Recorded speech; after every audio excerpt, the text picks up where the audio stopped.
My parents kicked me out. Years later, they broke in and tried to take the life I built without them.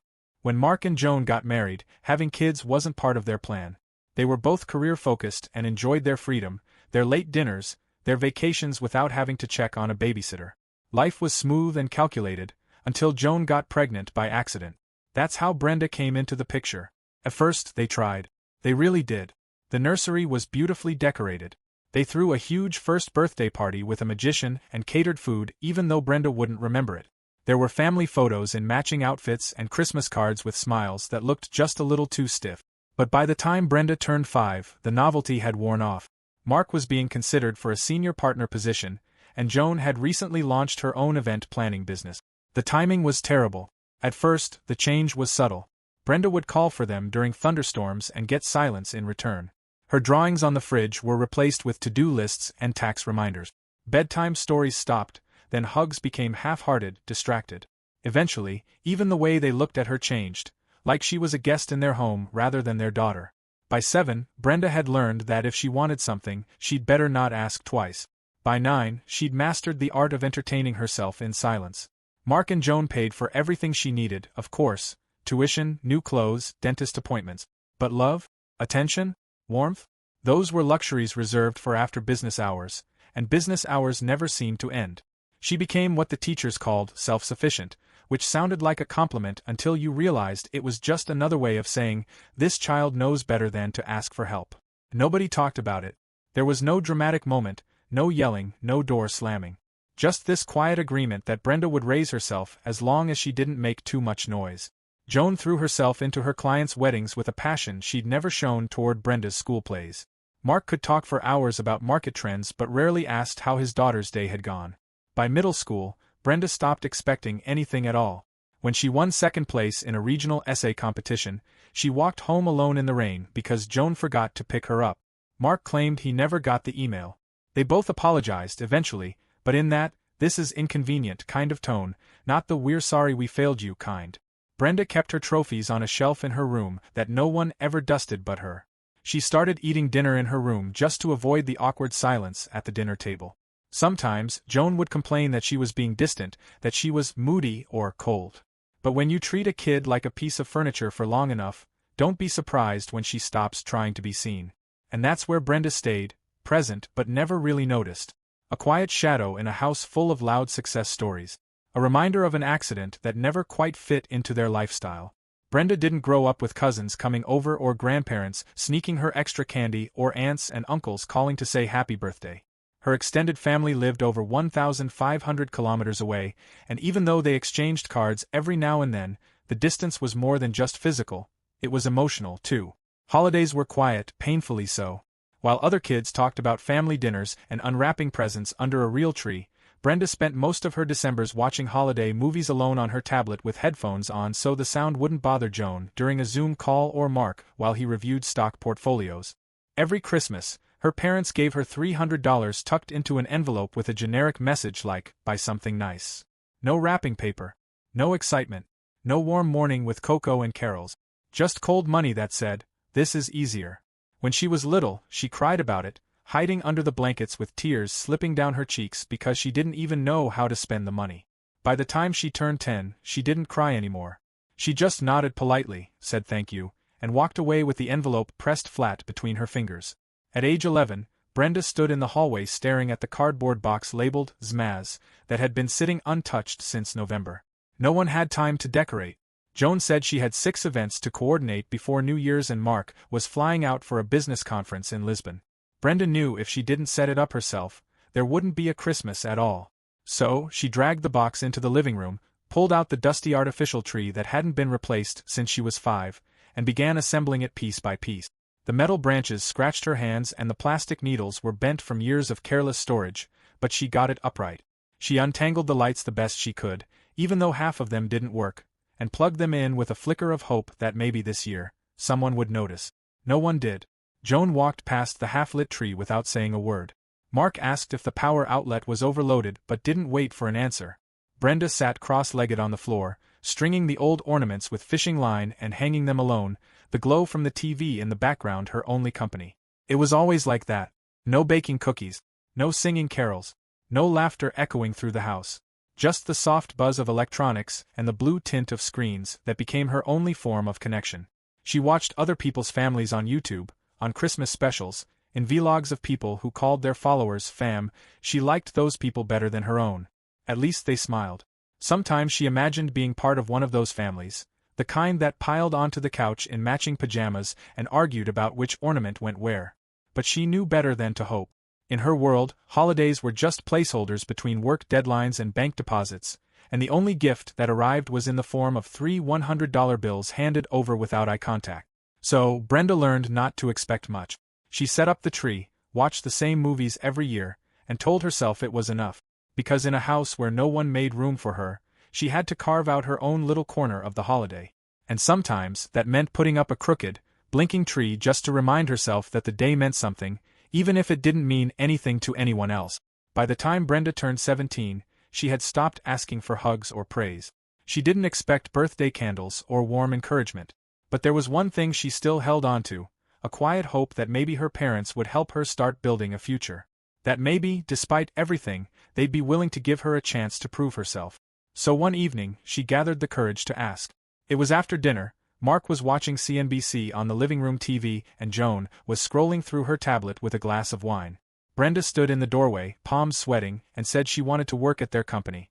Just something small to get started, a summer internship, maybe an assistant role, anything. Mark didn't even look up from the screen. Joan gave her a look that hovered somewhere between annoyance and amusement, then said, without hesitation, "There are no openings." That was it. No explanation, no discussion, not even a suggestion of how she could prepare for one in the future. Just a closed door. Brenda nodded and backed out of the room, feeling like a fool for even asking. She watched as they hired other interns that summer, kids from Joan's book club, a friend's nephew who needed experience for college applications, even a neighbor's son who had once broken their mailbox with a baseball bat. Everyone else got a chance. Brenda got silence. She worked at a local diner instead, bussing tables and wiping ketchup off sticky booths while Joan planned galas and Mark expanded his client list. She came home reeking of grease and exhaustion, but no one ever asked how her day went. 2 years later, at 19, Brenda graduated from high school. It was a low-key ceremony. Her parents didn't attend. Joan claimed she had a brunch meeting and Mark was flying back from New York. Brenda didn't bother texting either of them afterward. She took a cab home, still in her gown, clutching her diploma like it might suddenly change the way things were. When she walked into the house, her cap still tilted awkwardly on her head, she found an envelope waiting on the kitchen counter. Her name was written in Joan's handwriting, neat and distant. Inside was a printed letter, not even handwritten, stating that she had 45 days to vacate the premises. No mention of rent options, no offer of financial help, not even a line about being proud of her for finishing school. Just a sterile eviction notice, like she was a tenant who had overstayed her welcome. Brenda stared at the paper for a long time before setting it down. She wasn't surprised, not really. Hurt, yes, but not shocked. It was just another reminder of where she stood in their world, somewhere far outside the circle of convenience. She packed her things in silence that night, not because she was ready to leave but because she knew there was no point staying. She was no longer their responsibility. Maybe she never had been. And as the clock ticked down on those 45 days, Brenda didn't ask for help. She knew better than that by now. Brenda moved out exactly 39 days after receiving the eviction notice. She didn't say goodbye, didn't look back. She found a listing online for a small, outdated one-bedroom apartment on the edge of town, peeling paint on the walls, a heater that made loud popping noises at night, and a leaky kitchen faucet that echoed like a ticking clock in an empty house. But it was hers. At $1,400 a month, it took nearly every penny she had saved from her shifts at the diner, plus a little extra she got by selling her childhood bike and a few electronics she no longer used. The place wasn't much, but after 19 years of silence and cold stares, even that sagging mattress on the floor felt like a step forward. She got a job at a small retail store downtown, one of those trendy lifestyle shops with pastel signage and overpriced mugs that said things like, "Good vibes only." Brenda didn't care what they sold, she just needed the paycheck. The schedule was demanding, the customers were rude, and the manager had a habit of speaking to her like she was 12. But Brenda showed up on time, did her job, and tried to keep her head down. It didn't work. She clashed with her direct supervisor within weeks, an older woman named Karen who micromanaged everything down to how Brenda folded the throw blankets on the display table. Brenda tried to stay calm, to take the criticism and nod politely, but every day chipped away at her patience. One morning, after being scolded in front of customers for leaving a single price tag slightly crooked, something inside her snapped. Words were exchanged. Heated, unfiltered words. And just like that, Brenda was let go. 3 months after moving into her apartment, she found herself unemployed. Again. She applied everywhere. Cafes, delivery services, reception desks, even online gigs. But nothing panned out. Rent was due in 2 weeks, and her bank account was down to double digit. Her landlord didn't care about her excuses. The notices started showing up under her door, folded in half, always in red ink. Groceries became ramen and canned beans. The heat stayed off unless it was unbearable. She stopped turning on the lights unless absolutely necessary. Her independence, the thing she had clung to like a life raft, was slipping through her fingers faster than she could hold on. Brenda had no one to call. No one to borrow from. No safety net. Just the sound of her phone buzzing with payment reminders and the quiet hum of a refrigerator that held almost nothing. When Brenda could no longer afford rent and eviction became final, she had nowhere to go. The shelters in her area were overcrowded and unsafe, and with no friends to call and no family willing to help, she ended up pitching a small tent in the backyard of a house 2 streets over from where she used to live. It wasn't her property, but the place had been vacant for months and the yard was overgrown, shielded enough that she figured no one would notice. She laid down a tarp, brought the few belongings she could carry in a duffel bag, and tried to convince herself it was temporary. But winter had come early that year, and it came hard. The nights dipped below freezing, and soon the temperature was hitting -15 degrees Celsius. Her breath froze in the air inside the tent, and every morning she woke up with her fingers numb and aching. She layered socks, wrapped her hands in scarves, and tucked her legs into her coat, but it barely made a difference. Sleep came in short, shivering bursts, broken up by the sound of wind snapping the fabric and ice crunching beneath her weight. Brenda didn't cry. She was too tired to cry. Too hungry, too cold, too far gone. She made short trips during the day to gas stations where she could use the bathroom and warm up for a few minutes before someone asked her to leave. She drank hot water when she could get it and tried not to think about food. She told herself that spring would come eventually, that all she had to do was survive long enough to see it. It was Mrs. Clark, her parents' neighbor, who changed everything. The woman had known Brenda since she was a toddler, back when Joan used to parade her around in little dresses for family photos. One morning, Mrs. Clark spotted her at the gas station. Pale, sunken eyes, wearing the same coat Brenda had worn in high school, only now it was frayed and filthy. Mrs. Clark recognized her instantly. She asked questions.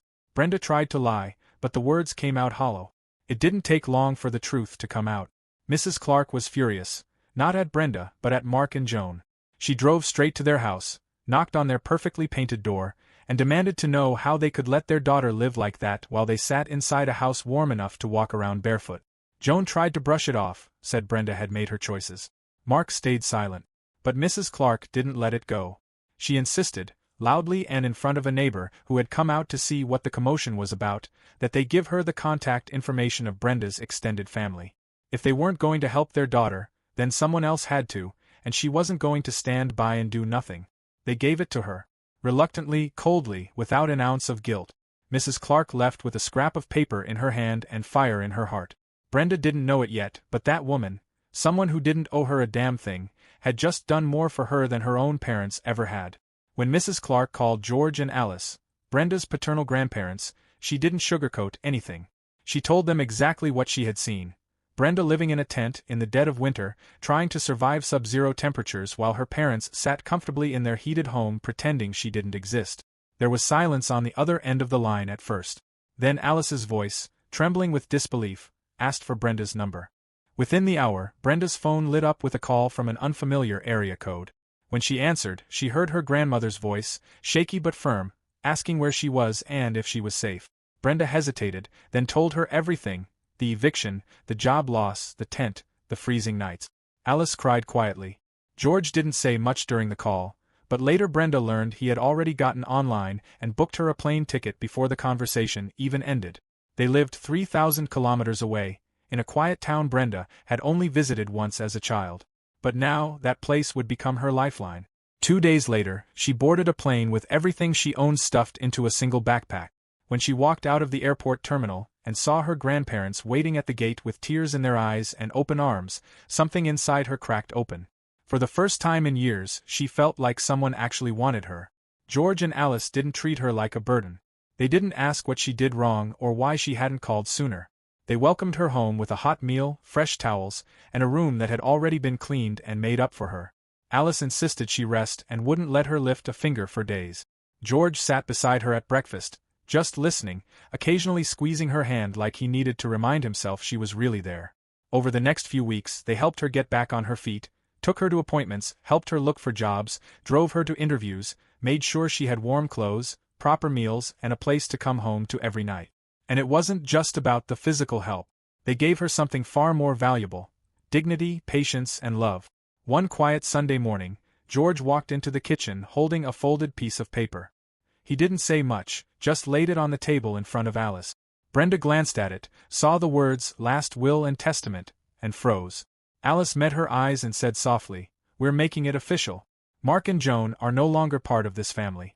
You're our daughter now, in every way that matters." Brenda didn't know what to say. The tears came before the words did. They weren't trying to hurt anyone, they explained. They were simply recognizing the truth. George and Alice hadn't raised Brenda, but from now on they would. Not because they had to, but because they wanted to. And unlike the people who had turned their backs on her, they meant it. With George and Alice by her side, Brenda's life began to shift in a way she never thought possible. For the first time, she had structure, stability, and a quiet sense of safety that allowed her to breathe. She got a part-time job at a local bookstore and picked up a second weekend shift at a cafe nearby. With her grandparents covering her housing and food, every dollar she made went straight into savings. She took budgeting seriously, tracked every cent, and by the end of a year and a half, she had managed to save $15,000, more money than she had ever seen in her life. That same year, she applied to the local college and was accepted. George and Alice beamed with pride at her acceptance letter, framed it, and hung it in the hallway like a trophy. Brenda didn't waste the opportunity. She studied hard, stayed up late, and leaned into the support she had been given. She graduated on time with her degree in social sciences, walking across that stage in a cap and gown that Alice had ironed the night before and George had photographed 100 times from the front row. A year after graduation, George made her an offer she couldn't believe. He had a small, well-kept house just outside of town, 2 bedrooms, a garden, and a porch swing that Alice loved to sit on in the evenings. The market price was $240,000, but George sold it to her for $80,000. No tricks, no strings, just a quiet transfer of love in the form of property. They drew up the paperwork with a local lawyer, and Brenda cried the entire ride home. She started making payments immediately, determined to handle it herself. It wasn't always easy. Some months were tighter than others, especially in the beginning, but she stuck with it. She worked full-time, picked up freelance gigs when needed, and chipped away at the balance with every spare dollar she could find. 7 years later, the house is nearly paid off. Just a few months to go and it will officially be hers, free and clear. The walls are painted warm colors, there are photos on the fridge, and the porch swing still creaks in the evenings when she sits outside with a cup of tea, the air quiet and full of peace. It had been 12 years since Brenda had seen her parents. 12 years since the eviction notice, since the freezing nights in a tent, since she had picked herself up and built a life from nothing. Her house was nearly paid off, her job was stable, and for the first time in a long time, she felt like she had control over her future. Then one ordinary Thursday afternoon, she pulled into her driveway after work and immediately felt something was wrong. There was a white van parked on the grass, not in the driveway but right up against the edge of her front yard, the tires sinking slightly into the damp earth. It wasn't just any van. She recognized it instantly. The faded blue logo on the side still read the name of the business her parents used to run back when she was a teenager. She hadn't seen that van in over a decade, and yet here it was, parked like it belonged there. At first, she thought maybe someone was lost. Maybe they had the wrong house. But as she walked up the front steps, she noticed something even more unsettling. The front door was locked, just as she'd left it that morning, but when she peeked through the side window, she saw shadows moving inside. She stepped back, confused, heart racing, and that's when she noticed the window beside the porch, just slightly cracked open. It hit her then. Someone had broken in. She called out through the door, her voice shaking, and a moment later, the front door opened. Standing there in her hallway, as if they had never left, were Mark and Joan. Her parents. Joan smiled like nothing was wrong and said, "We didn't think you'd mind." Mark stood behind her, silent, his arms crossed. Brenda couldn't move, couldn't speak. Her brain was trying to catch up with what she was seeing. They told her the business had failed, the van was all they had left, and they needed somewhere to stay. They claimed they thought it was only fair that she helped them, now that she had a house and a good life. When she asked how they got inside, Joan admitted without shame that they had climbed in through the side window, which Brenda must have forgotten to lock. While she was at work, they had entered the house, stayed for hours, and even made copies of her house keys from the ones hanging on the kitchen hook. They had moved in. Without asking. Without calling. Without warning. Brenda stood there on the porch, the same porch where George used to sit with his morning coffee, and tried to process the fact that the people who had once left her homeless were now claiming space in the home she had built for herself. She wasn't even sure how to begin reacting. But she knew one thing. They didn't belong there. Brenda called the police the same night she found her parents living in her house. She was shaking when she made the call, still standing outside on the porch, staring through the window at two people who had once thrown her onto the street like she meant nothing. The dispatcher told her to stay calm and that an officer would be there shortly. She waited in the driveway, heart racing, while Mark and Joan sat calmly inside her living room like they owned the place. When the officers arrived, Brenda explained everything, how they had broken in, made copies of her keys, and refused to leave. But the moment her parents opened the door and started talking, the situation changed.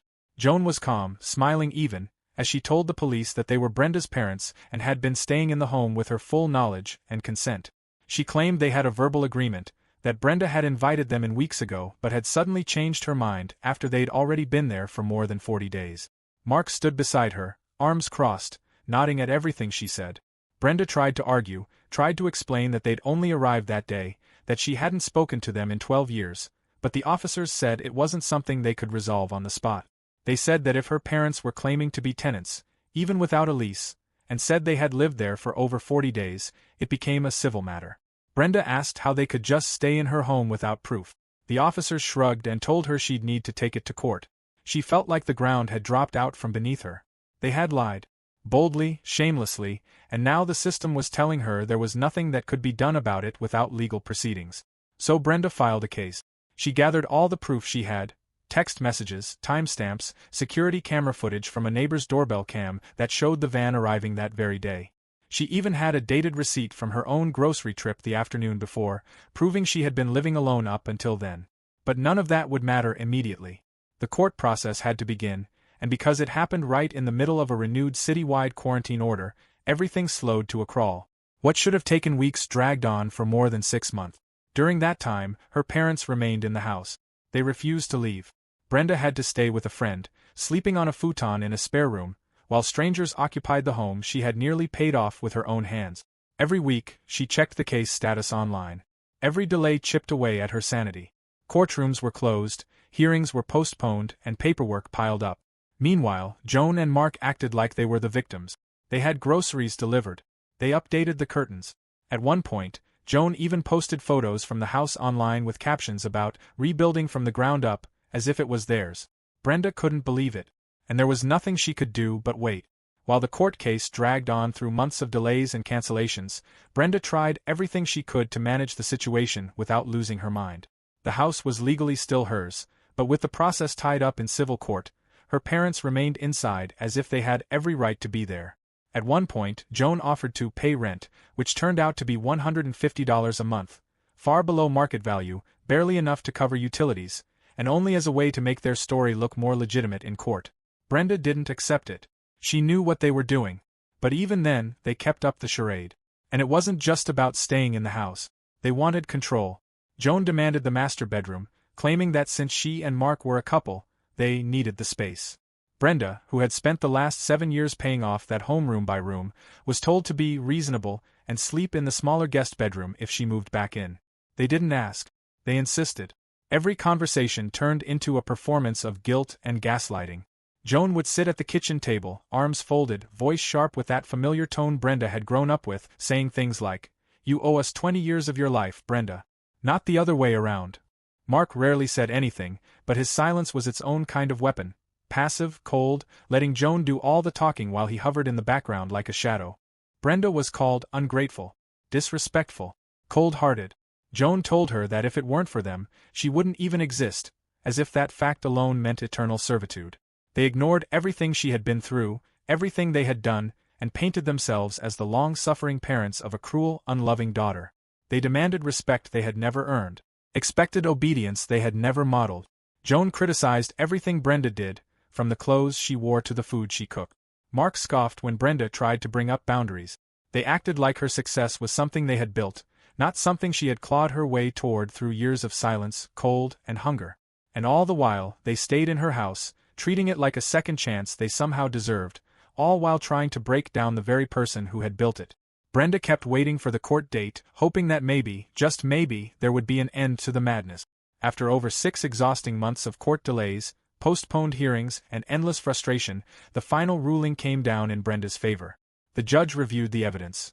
Her ownership documents, utility bills in her name, the testimony from neighbors, and the security footage showing the exact day her parents had arrived. He dismissed their claim of a verbal agreement as unfounded and ordered Mark and Joan to vacate the house within 33 days. Brenda felt something shift inside her when she heard the ruling. Not joy. Not relief. Just the quiet, heavy feeling of something ending, like the closing of a long, painful chapter. She went straight home and circled the date on her calendar in thick red marker, March 5th. It became her countdown. Every morning, she crossed off one day, the ink smudging a little from her fingertip.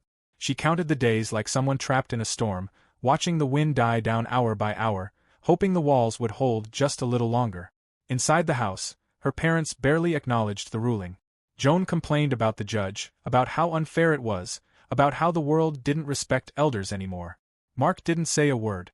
They packed slowly, deliberately, dragging out the process as long as they could, as if daring Brenda to push them. She didn't. She waited. And on March 5th, they finally left. No apology. No parting words. Just the sound of the old white van starting in the driveway one last time and rolling down the street until it disappeared. Brenda stood by the window and watched it go. Then she walked to the front door, turned the lock, and exhaled. That afternoon, she changed every lock on every door. The front, the back, the garage, even the shed. She paid for it all in cash. The locksmith didn't ask questions. He didn't have to. By evening, the house was quiet again. Peaceful. For the first time in almost a year, Brenda sat on her own couch in her own living room and didn't feel like a guest in her own life. A few months after Brenda changed the locks and finally reclaimed her home, she got a message from Mrs. Clark. It was short, just a heads up, but the content made Brenda pause. It turned out that Joan had inherited a house and a large piece of land from her father, who had passed away shortly after the court ruling. The property was located just outside a mid-sized town a few hours away, and by selling it, Joan and Mark walked away with a significant amount of money, enough to start over. With that money, they opened a new business.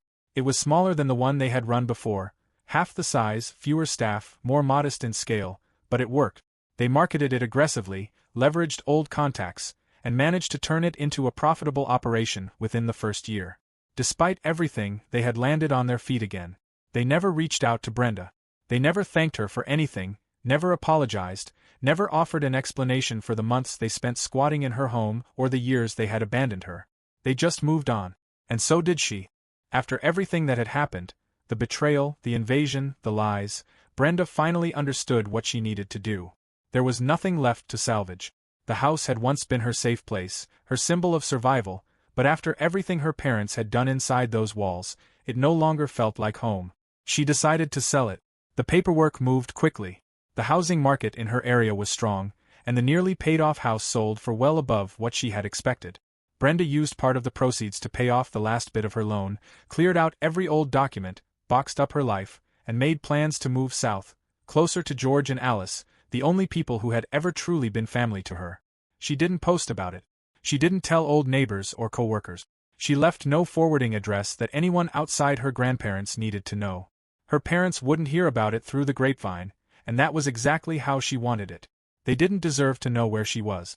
They didn't deserve to know anything about her anymore. Her credit score was solid. Her savings were stable. She had no debts to anyone, not financially, not emotionally, not legally. For the first time, she felt untethered in the best possible way.